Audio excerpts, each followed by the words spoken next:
The 3 empty spaces in the medication refrigerator look brighter than the rest of the shelf. Clean white rectangles where boxes worth more than my car were sitting yesterday. I count again, touching each carton with the capped end of my pen. 4, 5, 6, there should be 9. Behind me, 6 nurses have gone quiet. Friday medication count is usually 20 minutes of lot numbers, bad coffee, and Priya making fun of my handwriting. Today I can hear the refrigerator fan clicking on and off. Dana Mercer steps into the doorway. What's the problem?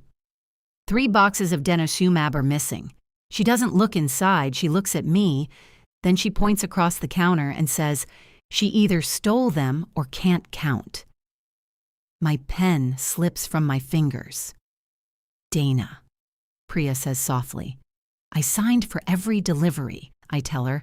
The boxes were here yesterday. Dana holds out her hand. Your badge, Marisol. It takes me a second to understand. You're suspending me? Effective immediately. In front of everyone? You created the audience, not me. That's the question that follows me out of the medication room. If Dana already knew whom to blame, what else did she know before I opened that refrigerator? I don't give her my badge right away. It's clipped to the pocket of my navy scrubs, warm from my body, with a faded photograph of me that makes my face look too round. The badge opens the employee entrance, the supply room, and the medication room. It does not open the refrigerator itself. That takes a separate key kept in a numbered lockbox, and every withdrawal is supposed to have a second set of initials. I look back at the shelf. The missing medication isn't loose stock. Each box has a patient label, an authorization number, and an appointment date. 3 patients are scheduled for injections over the next 6 days. I know their paperwork because I fought for all 3 approvals. One insurer denied twice because somebody entered age-related osteoporosis in the wrong field. I spent 43 minutes listening to hold music that sounded like a flute being punished. Can we reconcile the administration log first? I ask. Maybe somebody pulled them for Tuesday. No administrations are pending, Dana says. Then badge access. We'll review it. Courier log. Marisol. Her voice gets lower when she wants to sound reasonable. You are not directing this investigation. I'm asking you not to decide the answer before there is one. Caleb, one of our medical assistants, stares at the floor. Ellen has her arms folded so tightly her knuckles are pale. Priya stands beside the counter with the count sheet in front of her. Dana wrote the missing quantity herself. 3, in pencil. Everything else on that page is in blue ink. Dana extends her hand again. I unclip my badge and place it in her palm. She closes her fingers around it before I let go, so for half a second we are both holding the same small piece of plastic. Go change, she says. You'll receive written notice by email. I don't have clothes here. Her eyes flick over my scrubs. Then go as you are. A month ago, Dana drove across town on her lunch break to bring me a bowl of chicken soup because I'd mentioned my mother was back in physical therapy. She left it on my desk with a note that said, "Eat something with a vegetable in it."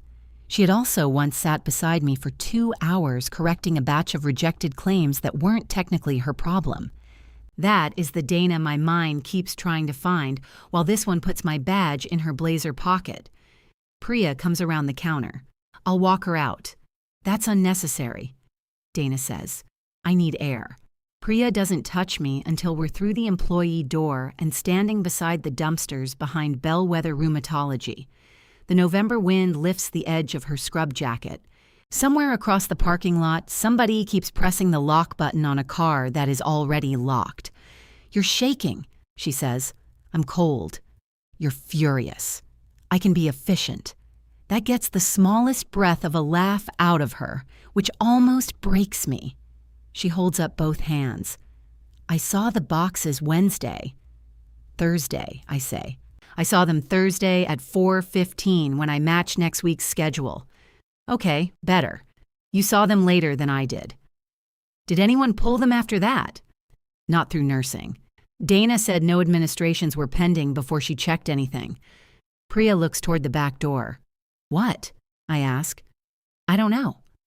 You do that thing with your mouth when you know something. What thing? Like you're trying to keep a lemon from hearing you insult it. She almost smiles again, but this time it disappears. Dana asked me yesterday if I could move 3 injection appointments. My skin goes colder than the wind can explain. Which 3? I didn't check the names. She said it was an authorization issue. All 3 missing boxes already had active authorizations. I know that now. Did you move them? I told scheduling to call, but one patient didn't answer. Why didn't you mention that in there? Because I remembered it 30 seconds after Dana called you a thief, and then she was your boss, my boss, and the person asking the questions. Priya looks ashamed of the sentence before she finishes it. I need to see what she puts in writing. I want to tell her that facts do not improve with age. Instead, I say, take a picture of the count sheet before she replaces it.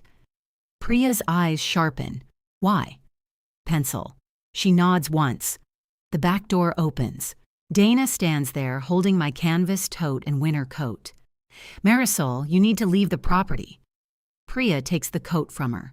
She is leaving. Dana's gaze moves between us. Staff should avoid discussing an active medication discrepancy. You just discussed it with the whole nursing team, I say. Her jaw tightens, then smooths. Dana is good at smoothing. She can sit across from an insurance auditor with a binder full of ugly numbers and make the person feel rude for noticing them. You are being placed on administrative suspension while we determine what happened, she says. This protects you as well as the clinic. Is it paid? A pause. Not initially. My laugh sounds wrong, then it mostly protects the clinic. I suggest you go home before this becomes more difficult. More difficult than accusing me of stealing medication in front of 6 coworkers? I said there were 2 possible explanations. That I stole it, or I'm incompetent. Dana, Priya says, I'm not doing this in a parking lot. Dana turns and lets the door shut behind her. Priya helps me into my coat because my hands won't work properly. I hate that kindness more than I hate the cold. Call me later, she says, if you're allowed. I didn't ask. I walk to my car in scrubs with my tote over one shoulder. The brass ring of blue shipping seals usually hangs from the tote's inside clip during Friday count, but I left it beside the receiving binder when Dana took my badge. I picture it there now, 20 or 30 numbered plastic strips clicking together whenever the refrigerator door closes. Dana calls them my fish scales. I started keeping them because refrigerated deliveries arrive in hard plastic totes, sealed at both ends. I cut each seal, verify its number against the packing slip, check the temperature monitor, then thread the seals onto the brass ring until the invoice clears. It is not required policy. It is just how I make sure every physical thing leaves a footprint. At home, my mother is standing at the kitchen counter trying to open a jar of olives with a rubber glove. You're early, she says. So are you. Your appointment isn't until 3. I canceled. You can't keep canceling physical therapy because you don't like Greg. I don't like the music Greg plays. A grown man should not own that much ukulele. She looks at my face and sets down the jar. What happened? I put my tote on the table. A sticky note is still attached to one strap in Dana's square handwriting. Bring updated payer matrix Monday. They suspended me. My mother lowers herself into a chair. Her left knee is still stiff after surgery, and she treats every bend like a negotiation she intends to win. For what? 3 medication boxes are missing. Missing how? If I knew that, this conversation would have a better ending. Do they think you took them? Dana said I either stole them or can't count. My mother's face changes. She is always like Dana. During the first week after surgery, Dana rearranged my schedule so I could drive her to follow-up appointments without using all my paid time. My mother sent her almond cookies in a tin. Dana returned, washed, and lined with wax paper. That woman ate 12 of my cookies, she says. Apparently not a binding alliance. Did you steal the medicine? Mom, I'm asking so I know which kind of support to provide. I pull out the chair across from her. What kind would you provide if I said yes? Different shoes. I laugh, and the laugh becomes a hard breath I can't quite control. My mother reaches across the table, then stops before taking my hand. She knows I don't like being touched when I'm trying not to cry. Tell me what you know, she says. So I do. Bellwether buys medication before it gets reimbursed. A single refrigerator shelf can hold more money than the clinic earns in a month. Every shipment has a packing slip, a temperature record, a lot number, a patient allocation, and my initials. I signed for all 9 boxes in the current count cycle. 6 remain. 3 vanish sometime between Thursday afternoon and Friday morning. And Dana knew appointments had been moved, my mother says. Priya thinks so. Do you have copies of your paperwork? At work. All of it. I look at my tote. When I applied for the medication management certification course, I created a portfolio to document my workflow. No patient names, no private health information, just blank templates, sample reconciliation pages with identifiers blocked out, and wholesaler delivery confirmations showing I had handled enough inventory hours to qualify. I pull out my laptop. The delivery folder takes too long to open. My hands keep missing the trackpad. My mother gets the olives open and sets the jar between us, like this is now a meeting with refreshments. There it is. Thursday's confirmation from the previous week. 9 boxes received, 2 chilled totes, temperature monitors acceptable, lot numbers entered, my electronic signature at 10:08 a.m. I signed for everyone, I say. You knew that. I knew it in my body. This is different. The confirmation includes the security seal numbers. Tote 1 ended in 114. Tote 2 ended in 119. Blue seal 48119. I can see it in my head because the last 2 digits match the year on the dime Dana used to scratch dried adhesive off the tote lid. She had come into receiving while I was unpacking. You keep all these? She asked, lifting my brass ring. Until payment clears. What happens after? I throw them away and begin a glamorous new collection. She had laughed and spun the ring around one finger. Then the delivery driver called me outside because one wheel on his hand truck had locked. When I came back, Dana was gone. The brass ring was beside the binder where it belonged. Or I thought it was. My phone buzzes. An email from Dana appears with the subject line Administrative Leave Notice. The first paragraph states that I failed to reconcile 3 units of refrigerated medication. The second says I was the employee responsible for receiving, securing, and tracking those units. The third references a prior inventory correction as evidence of repeated procedural concerns. My mother watches my face. What prior correction? Last spring, I transposed 2 digits in a lot number. When I was in the hospital, it was still my error. Did any medication disappear? No, I caught it the same day. Dana had been the one who told me not to panic. Everyone makes a bad entry, she said.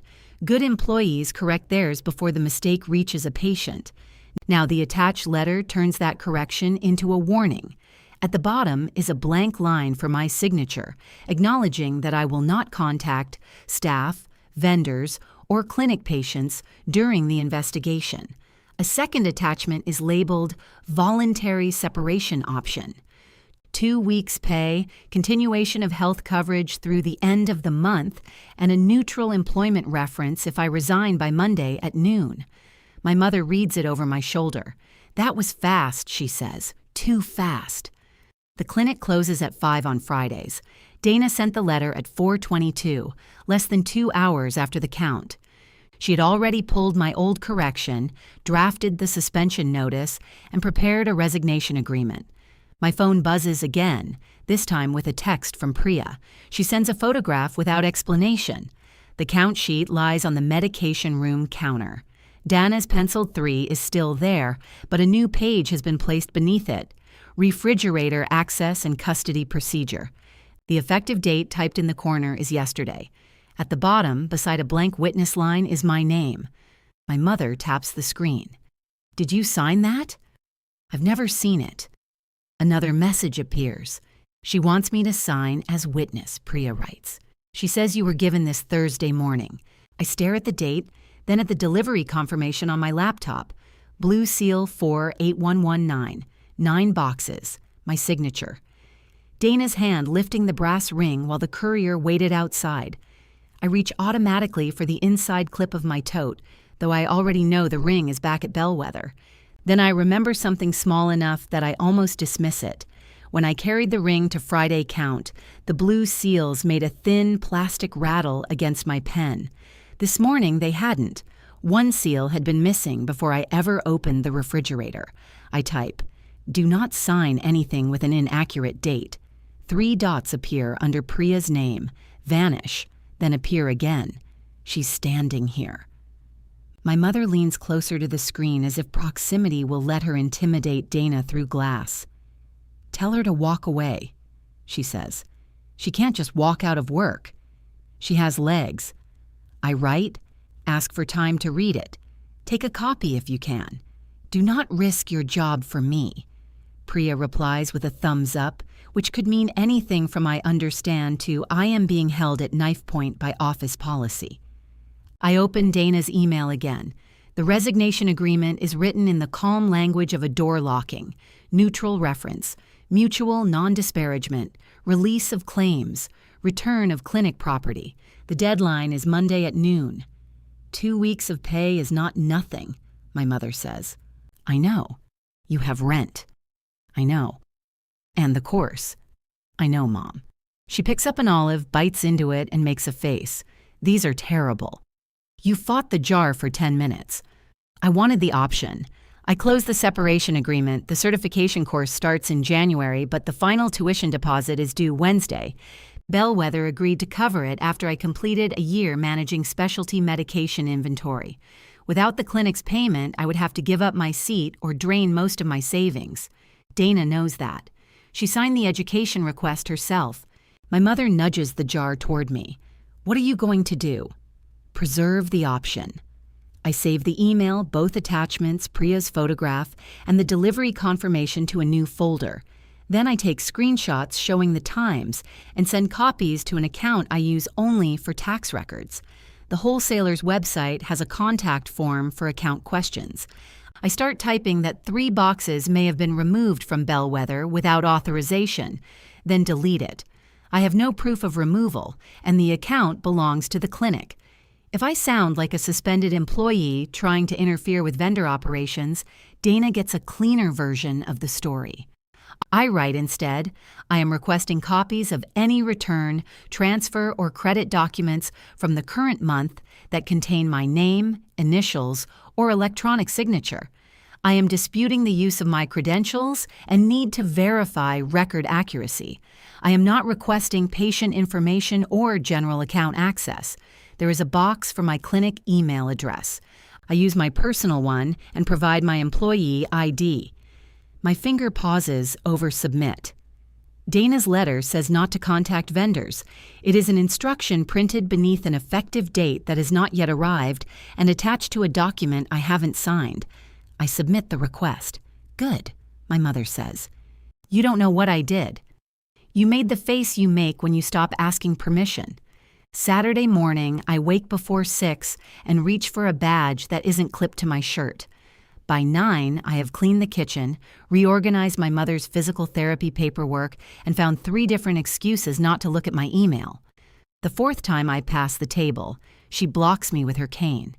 You are making me nervous. You use that cane as a prop. It has range. My laptop is where I left it. There is no response from the wholesaler, but Dana has sent another message. Please be reminded that discussing confidential clinic operations may constitute an additional policy violation. She copied Dr. Elias Klein, Bellwether's medical director and senior physician. Dana has always understood the difference between telling someone something and making sure they feel watched while reading it. I reply only to her. Please identify the specific policy and provide the version in effect before my suspension. I will preserve clinic confidentiality. I will not sign an inaccurate statement. Her answer comes 11 minutes later. Your refusal to cooperate will be documented. I read that sentence until it becomes shapes. Then I write my own timeline. Thursday, 9:47. AM, refrigerated delivery arrives. 10:08, receipt completed. Dana enters receiving while I unpack the second tote. Dana lifts brass seal ring. Driver asks for help with jammed hand truck. Thursday, 4:15 p.m., all 9 boxes present. Friday, 2:06 p.m., count begins. 3 boxes absent. Dana accuses me before reviewing access records. I stop. The driver did not ask for help at 10:08. He called from the hall after I'd already signed. I remember because he joked that I had accepted the drugs and could no longer send him back with the expensive ones. I add the detail, then delete the joke. Timelines become suspicious when they are too polished. At noon, Priya comes to the apartment carrying 2 coffees and an expression that makes my mother silently take her exercise bands into the bedroom. "You didn't sign," I say. "I signed that I received the policy today." Priya sits across from me. Then I wrote today's date in 4 places. Despite everything, I smile. That must have hurt her. She watched me press hard enough to mark the next page. Priya slides 1 coffee toward me. Mine has cinnamon on top. She remembers things without making a ceremony of remembering them. "Did you get a copy?" Dana said internal policies can't leave the clinic. That's new. A lot of things are new. She wraps both hands around her cup but doesn't drink. "She talked to everyone individually after you left. Caleb said he didn't access the refrigerator. Ellen said the same. I said nursing didn't remove the boxes." "What did Dana ask?" "Whether you'd complained about money, whether you'd ever talked about selling medication." I stare at her. I told her that was ridiculous. Did she write down that it was ridiculous? Probably not. The radiator knocks twice. Priya looks toward the bedroom where my mother is humming loudly enough to pretend she cannot hear us. "There's more," Priya says. "Dana says the old correction was a final warning." It wasn't. "Do you have the original?" "At the clinic. She gave me a copy, but I didn't keep it. You keep everything. Apparently not the things that can hurt me." She winces. "That came out like I was blaming you." It came out true. Priya finally drinks her coffee. Dr. Klein asked why the injections had been rescheduled before the count. Dana told him you flagged an authorization concern Thursday morning. I didn't. I know. Did you tell him? She was in the room. That isn't what I asked. Priya sets her cup down too carefully. I told him scheduling had received the instruction through Dana. The knot under my ribs loosens a fraction. She stared at me, Priya says.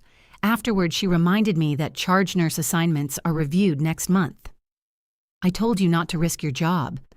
You also told me not to sign a lie. They're different. They don't feel different from my side of the table. We sit with that. Priya has worked at Bellwether 8 years, 3 longer than Dana. She earns more as charge nurse, chooses her shifts, and handles the infusion room on days when Dr. Klein is at the hospital. Losing the assignment would not put her out of work, but it would cut her pay and strip away something she built. I'm sorry, I say. I don't need you to be sorry. I need you to be careful. She glances at my laptop. Did you contact anyone? The wholesaler. Only for documents using my signature. Priya closes her eyes. What? Dana asked IT to disable your vendor login yesterday. She took my badge. Why wouldn't she disable it? She asked them to preserve access records specifically because she thinks you might try to create a return after the fact. For a moment, I see the trap from Dana's side. I receive the shipment. I control the inventory binder. I know the vendor system. Medication disappears. Then I contact the wholesaler from a personal email asking about returns. Each reasonable thing I do can be turned half an inch until it points back at me. Priya reads the realization on my face. That's why you need to stop moving before you know where she put the floor. The wholesaler responds. Sunday afternoon. The message comes from client record support. Because my active access to Bellwether's account cannot be verified, they cannot release transaction documents or confirm whether a return exists. If I believe my credentials were misused, I may submit a signed identity dispute with supporting documentation from the account holder. The account holder is Bellwether. Dana controls Bellwether's vendor administration. At the bottom is a sentence that feels almost polite. Your request has been retained for record integrity review. I print it anyway. Monday at 8:03 a.m., Dana emails to confirm that the resignation offer expires at noon. At 8:17, Dr. Klein sends a separate message asking me to meet him and Dana at 4 on Tuesday. My mother has physical therapy at 3:30. I can take a car, she says. It's across town. Cars often go there. You hate ride apps. I hate Greg's ukulele more, and yet I endure. I call the therapy office and move her appointment to Wednesday. The receptionist says there may be a late change fee. By the time I hang up, Dana's offer has 4 minutes left. I open it one last time. 2 weeks of pay would cover the course deposit. A neutral reference would make job applications easier. If I sign, Bellwether never has to decide whether I stole anything. Dana never has to retract what she said. The nursing team gets a simple ending. Marisol left after a discrepancy. At 11:59, I email Dana and Dr. Klein. I decline the separation agreement. I remain available to participate in a fact-based investigation. I dispute the allegation and the retroactive policy attributed to me. At noon, my access to the employee benefits portal stops working. The Tuesday meeting is held in Dr. Klein's consultation office, a room meant for explaining lab results to people who are frightened. There are 2 soft chairs, a box of tissues, and a framed photograph of a mountain Dr. Klein has never climbed. Dana sits to his right with a legal pad and my personnel file. She wears the gray blazer with the deep inside pocket where she put my badge. Dr. Klein gestures toward the empty chair. Marisol, thank you for coming. Am I allowed to take notes? Dana answers. You may take personal notes as long as you don't record confidential information. Dr. Klein looks tired. He is a gifted physician who treats administration the way some people treat a leaking pipe. He respects that it matters and hopes a competent person will make it disappear. I want to be clear, he says. We have not made a final finding. Dana made one in the medication room. I made a risk-based staffing decision, Dana says. You called me a thief. I said the discrepancy raised serious possibilities. I look at Dr. Klein. 6 people heard the exact words. He rubs one thumb along the edge of a tissue box. Let's focus on the inventory. Dana opens my file. On top is the old correction form. Under it is the refrigerator policy Priya photographed. My name is typed beneath the acknowledgement line, but there is no signature. Then Dana places a third document on the desk. It is a wholesaler return label for 3 units of denosumab. The lot numbers match the missing boxes. In the lower corner, under Prepared By, are the initials MV. For several seconds, I can't make my mind accept the shape of my own initials. Dr. Klein pushes the page toward me. Dana found this in the administrative printer queue. Anyone can type 2 letters. Dana turns her legal pad around. She has printed samples from my delivery records. Each one is marked MV. The return was prepared using the same initials you use for medication intake, she says. Your vendor login was active Thursday. So was yours. My account doesn't use your initials. Neither does mine. The system attaches a full username. Dana's eyes shift, only briefly, toward Dr. Klein. I see it. So does she. She picks up the return label before I can study the bottom edge. This is a printed preparation document, not the final electronic record. Then where is the final record? We have requested it. I requested it first. The room changes. Dana's face doesn't move, but Dr. Klein turns toward her. You said Marisol had not contacted the vendor. She was instructed not to. That wasn't his question, I say. Dana closes my file. Her unauthorized contact is part of the concern. Dr. Klein asks what I requested. I give him the printed response from client record support. He reads the sentence about record integrity review twice. Dana reaches for it. This should have been provided to us immediately. It's addressed to me. It concerns our account. It concerns my signature. Dr. Klein keeps the page between his hands. Dana, get the final transaction record. I'm already working with our representative. Not a screenshot, the vendor record. Dana nods, but there is color high on her cheeks now. As I gather my notes, she says, "Before you leave, Marisol, there is one more issue." She slides the certification funding form across the desk. Her approval signature has been crossed out in black ink. Educational support is discretionary during an active suspension. The tuition deposit is due the next morning. I look at the ruined signature, then at Dana. For the first time since Friday, she does not seem calm. She seems cornered. That should make me feel stronger. Instead, it tells me how hard she is about to push. I pay the tuition deposit from my savings in Dr. Klein's parking lot. The payment screen asks if I'm sure. I'm sitting in a 12-year-old Corolla with a cracked vent held open by a folded receipt, and the amount on the screen is almost exactly what I saved for new tires and the next 3 months of my mother's therapy copays. I press confirm. The receipt arrives before I stop feeling sick. My mother is waiting in the clinic lobby when I pick her up the next afternoon. Greg is beside her in a polo shirt covered with tiny palm trees. "Your mother has informed me that ukuleles encourage tendon inflammation," he says. "They encourage something." I've changed the playlist. to jazz flute. I look at my mother. "You did this to yourself." Greg hands me her exercise sheet. She worked hard today. She complains hard, too. It confuses people. My mother pokes my ankle with her cane. Greg smiles like a man who has survived a weather event and retreats down the hall. She waits until we are in the car before asking about the course. I tell her I paid. With what? Money. I have some. You have retirement savings. So do retired people. I'm not taking it. She turns toward the window. You're very controlling for someone whose life is currently on fire. I learned from you. That is fair. At home, there is an email from Dr. Klein. Dana has attached what she calls an interim transaction report. It shows a return request for 3 units, the correct lot numbers, and the initials MV. The request time is Thursday at 1:52 p.m. The field that should identify the user is cropped off the right side.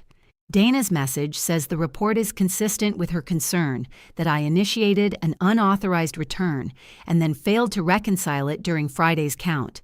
Theft has quietly become an unauthorized transaction. My alleged inability to count has disappeared altogether. She asks Dr. Klein for permission to notify the clinic's liability carrier. I enlarge the document until the letters blur. At 1:52 Thursday, I was in the infusion room with Priya replacing a temperature probe that had started displaying Celsius after a battery change. We made 3 jokes about Americans refusing the metric system. Priya signed the maintenance log at 1:56. I write a response and attach the log from my certification portfolio.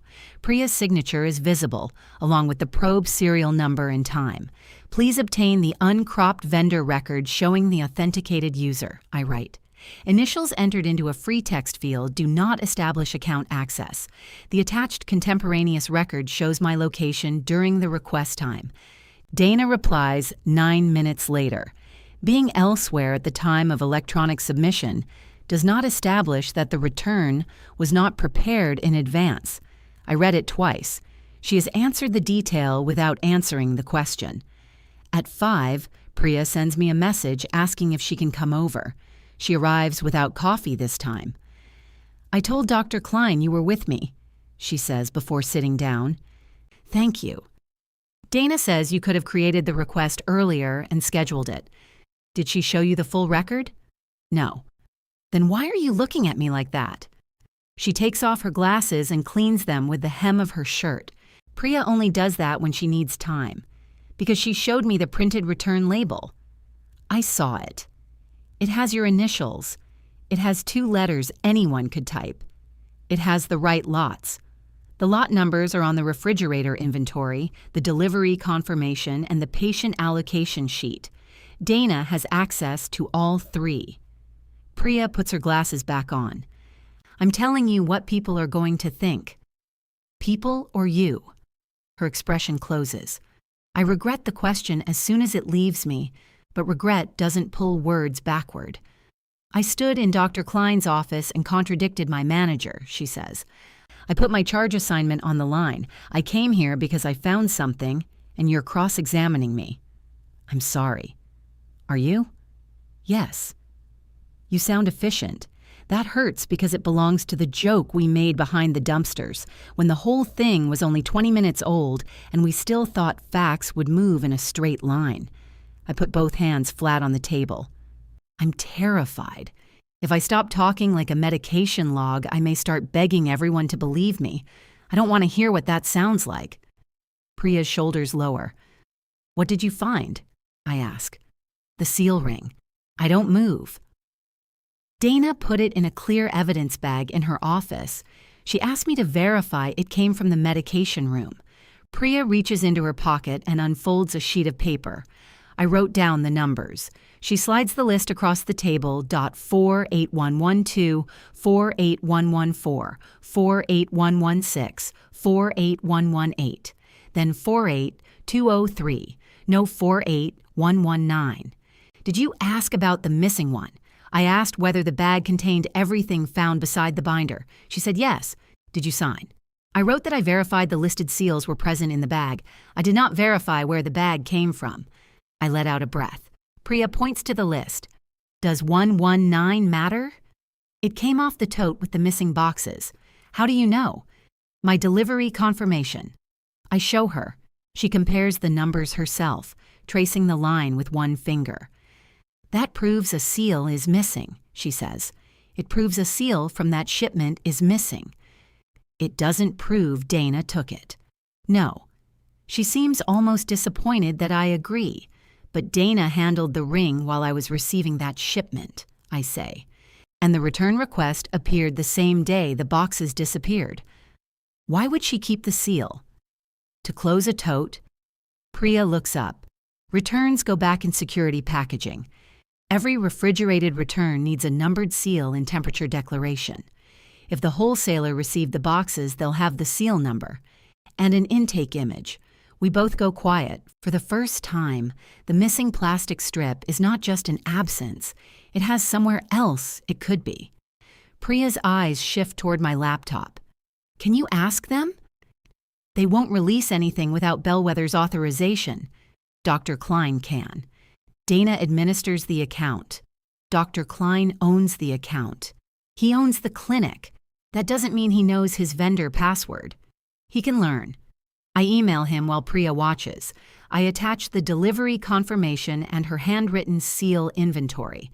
I explain that seal 48119 was used on the original shipment, is absent from the retained ring, and may appear in the wholesaler's return intake records. I ask him to request the complete return packet directly from the vendor, including authenticated user, courier pickup confirmation, temperature declaration, and intake image. Priya reads the message before I send it. Take out the sentence about Dana touching the ring, she says. Why? You saw her touch it. You didn't see her remove anything. I delete the sentence. That better? It's cleaner. You sound efficient. This time, she smiles. Dana calls me the next morning. It is the first time she has spoken to me without Dr. Klein present since the parking lot. I let the call go to voicemail. She leaves a message asking me to come to Bellwether for a confidential resolution discussion. I email asking whether Dr. Klein will attend. She replies that the conversation is between us. I tell her I will meet in a public place or at Bellwether with a witness. She chooses the cafe in the Medical Plaza and arrives before me. Dana has already bought 2 teas.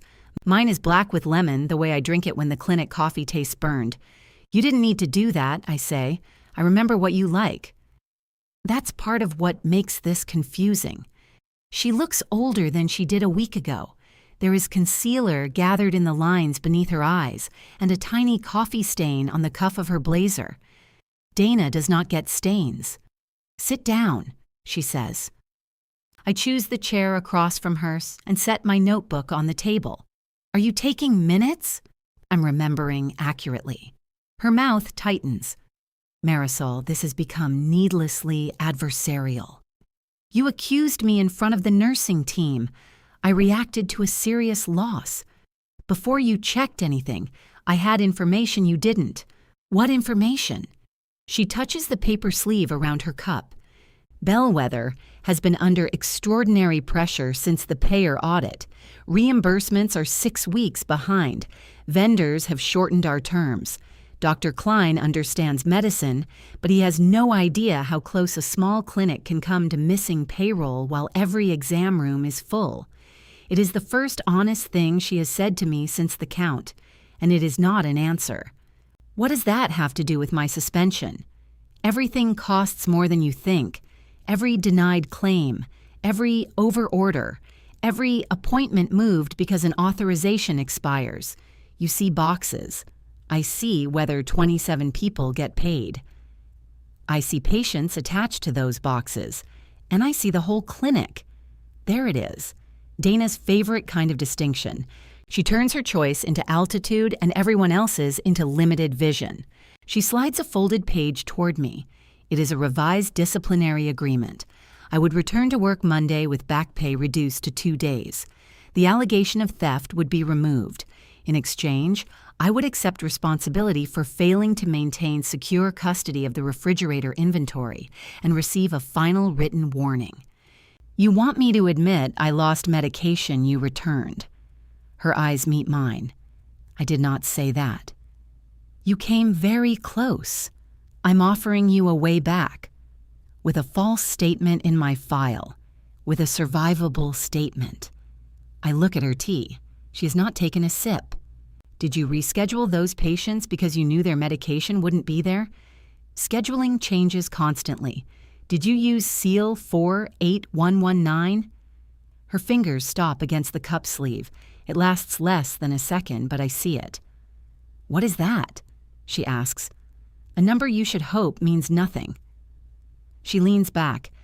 Be careful, Marisol. You are drifting from defending yourself into making accusations you cannot support. I'm asking a question, and I'm telling you that Dr. Klein is not going to burn down his clinic over a procedural disagreement.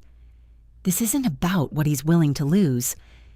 It becomes that the second payroll is involved.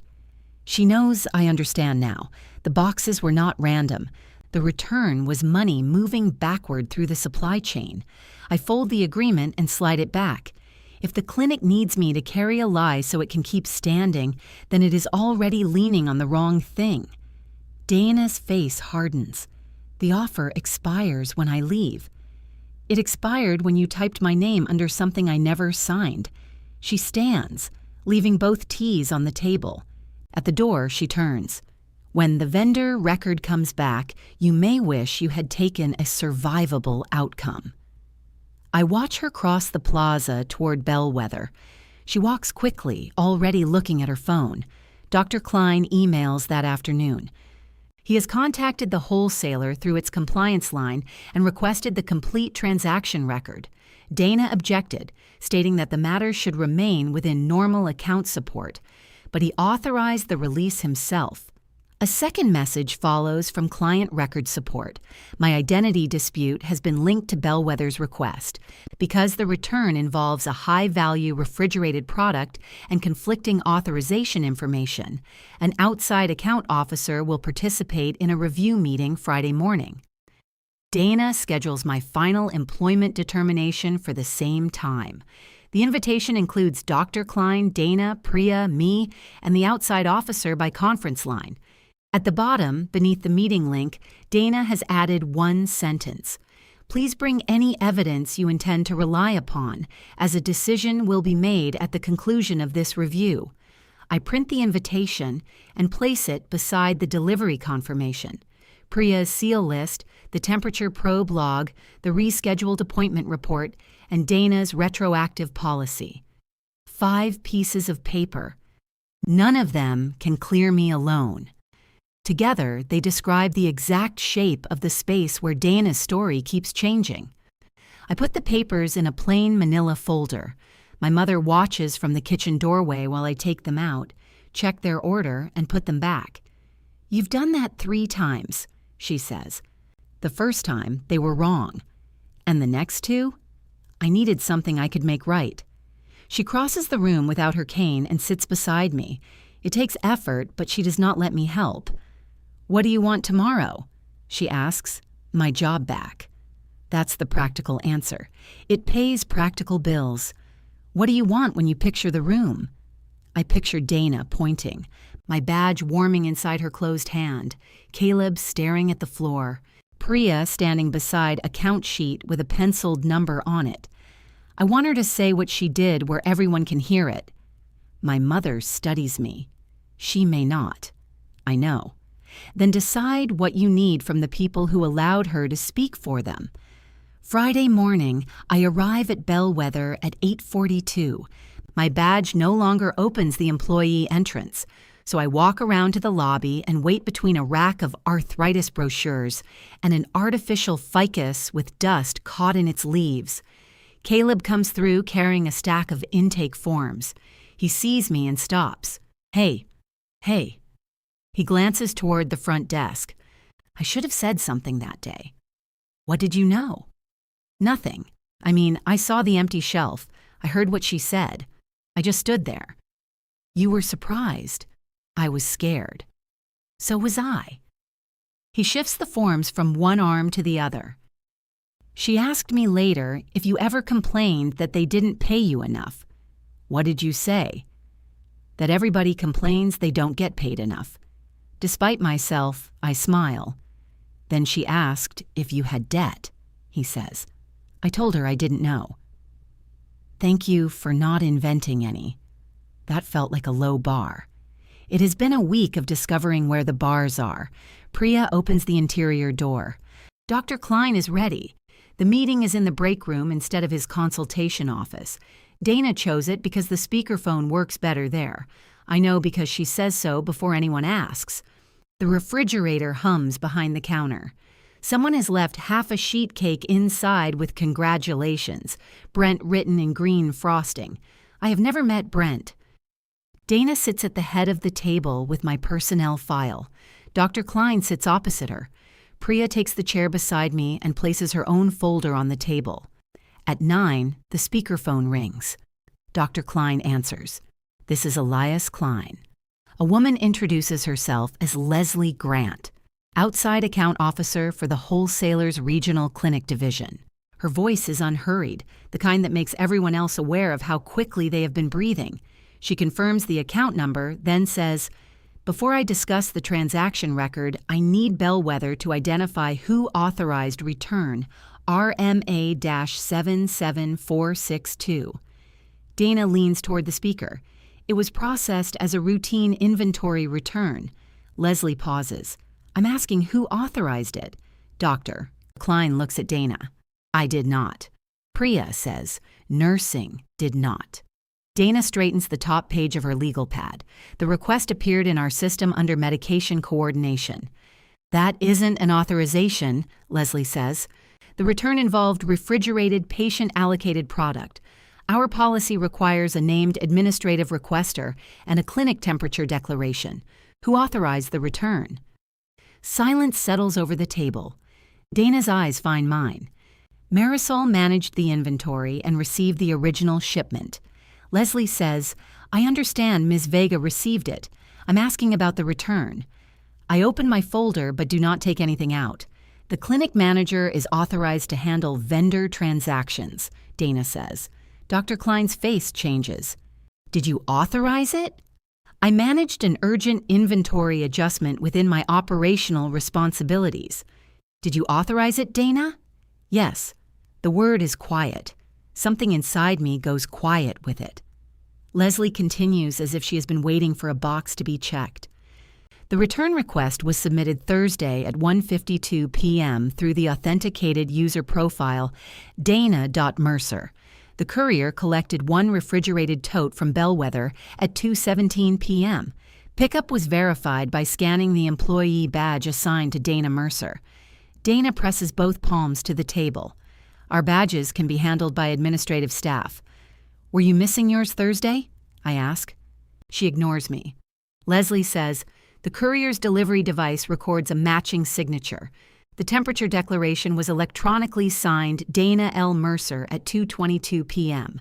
The returned units were received at our regional facility Friday morning. Dr. Klein leans back slowly. Dana speaks in the same calm voice she uses with auditors. Then the issue is no longer where the medication went. The issue is whether inventory coordination properly recorded the return. I almost admire the turn. She does not hesitate. She builds a new floor while the old one is giving way. You entered my initials on the label, I say. The initials were copied from the originating receipt. By whom? Dr. Klein asks. Leslie answers. The prepared by field is free text. It was entered during creation of the return by the authenticated user. Dana's hand moves toward my personnel file, then stops. So you typed MV, I say. I used the initials attached to the inventory record. That does not mean I represented that you authorized the return. You suspended me for it. I suspended you because 3 boxes were unreconciled. You knew exactly where they were. The transaction had not posted to our credit ledger when the count occurred, but you knew they had left. Dana turns to Dr. Klein. We were facing an immediate cash shortfall. I returned sealed, unused product to create a credit against the account. The affected appointments were moved. The medication could be reordered when reimbursements cleared. You moved patient appointments without telling me why, Priya says. I avoided alarming the staff over a temporary problem. You told us Marisol might be a thief. I reacted badly. The words are so small compared with what she did that Priya lets out a single disbelieving breath. Dr. Klein folds his hands. Why wasn't there a second authorization? There wasn't time. Payroll is Monday, not Thursday. The credit had to clear. You could have called me. You were at the hospital, Elias, and the last time I brought you a cash forecast, you told me to handle it. He flinches, which tells me that part is true. Dana sees it and pushes harder. I have been handling it for 3 years. I reduced denials by 22%. I kept our largest payer from clawing back another $140,000. I negotiated extended terms while you continued ordering as if reimbursement were automatic. This clinic is open because I handle things you do not want to see. Dr. Klein does not defend himself. For a moment, Dana is the woman who brought soup to my desk, the woman who taught me how to appeal a denial by finding the one sentence an insurer could not ignore. She is also the woman who prepared a resignation agreement before asking where the boxes went. Both are sitting in the same chair. Leslie clears her throat through the speaker. There is one additional record relevant to Ms. Vega's identity dispute. I take out the delivery confirmation. Our facility photographed the tote at intake because the outer seal number did not match the return request's blank seal field, Leslie says. The tote arrived sealed with blue tag 48119. Priya slides her handwritten list toward Dr. Klein. I place the original delivery confirmation beside it. Seal 48119 is printed beneath the second tote. It is absent from Dana's evidence bag. Dana looks down at the 2 pages. A loose seal proves nothing.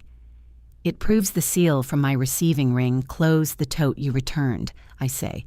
The ring you handled Thursday morning, the ring you later placed in an evidence bag and asked Priya to verify. You cannot establish when that seal was removed.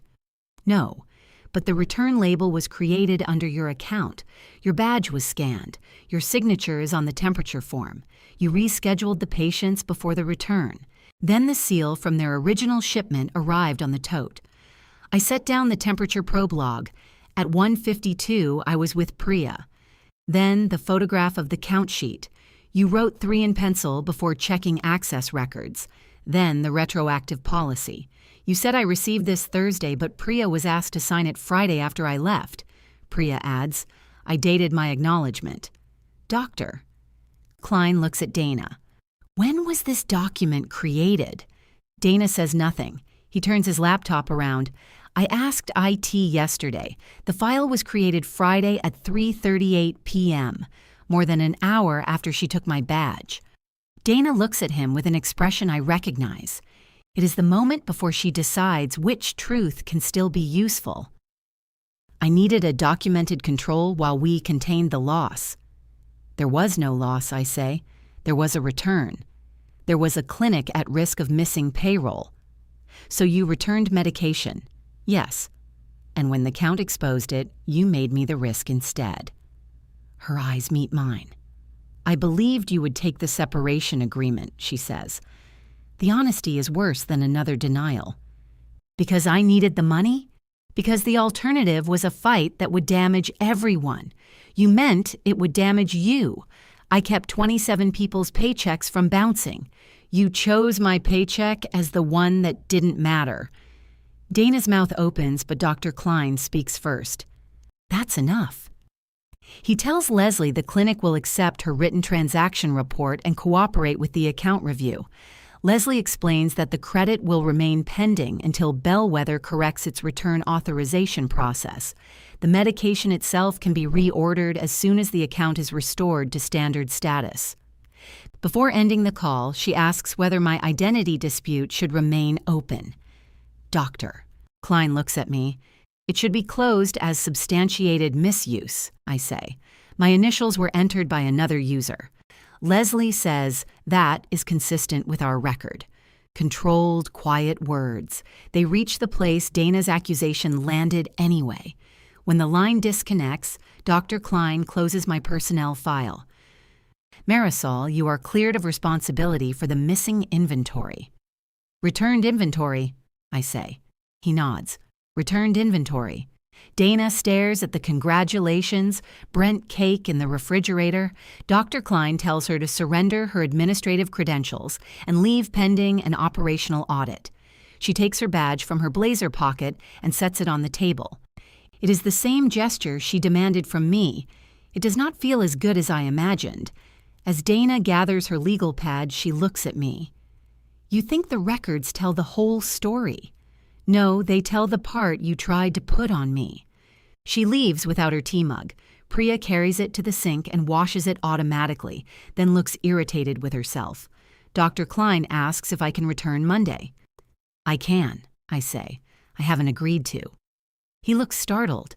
I take out a page I prepared the night before. I need full back pay, reimbursement of the certification deposit, not just continued approval, written removal of every disciplinary document connected to this suspension, a correction sent to everyone who heard or received the allegation, and medication returns need 2 approvals, 1 clinical and 1 financial, with neither person able to fill both roles. That's reasonable. I'm not finished. Priya looks down to hide a smile. The correction needs to say I received and logged every unit accurately. It needs to say the boxes were returned under Dana's authorization and that my initials were used without my approval. I won't accept the matter was resolved. Doctor. Klein rubs his eyes. Understood.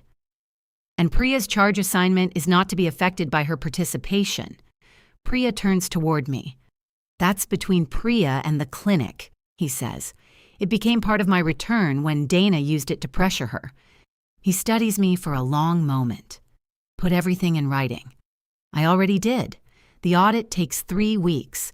It finds other concealed appointment changes, purchasing adjustments, and vendor credits Dana used to smooth cash shortages without telling the physicians. It also finds that her work prevented larger losses. Dr. Klein offers her a non-management position focused on claims recovery. She declines and her employment ends. My back pay arrives with the next payroll. Bellwether reimburses my course deposit and the late fee from moving my mother's therapy appointment. Dr. Klein says the fee is unusual.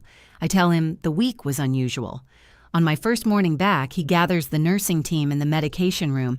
He reads the written correction exactly as negotiated. Caleb looks me in the eye this time. Ellen apologizes for saying nothing. Priya stands beside the refrigerator with the Friday count sheet already printed. The replacement boxes arrive before lunch in 2 chilled totes. I check the temperature monitors, match the lot numbers, and cut the blue security seals. Priya reads each patient allocation aloud while I enter it. When we finish, the refrigerator holds 9 boxes. "Want me to count again?" she asks. "I always want you to count again." That sounds controlling. I learned from my mother. The count balances. I thread the new blue seals onto my brass ring. For years, I left it beside the receiving binder because I believed a careful routine was enough to protect careful work. Now I place the ring in the locked cabinet. Priya signs beneath my name on the custody sheet, then hands me the key. The seals make their thin plastic rattle as I close the door. This time, the sound stays with me.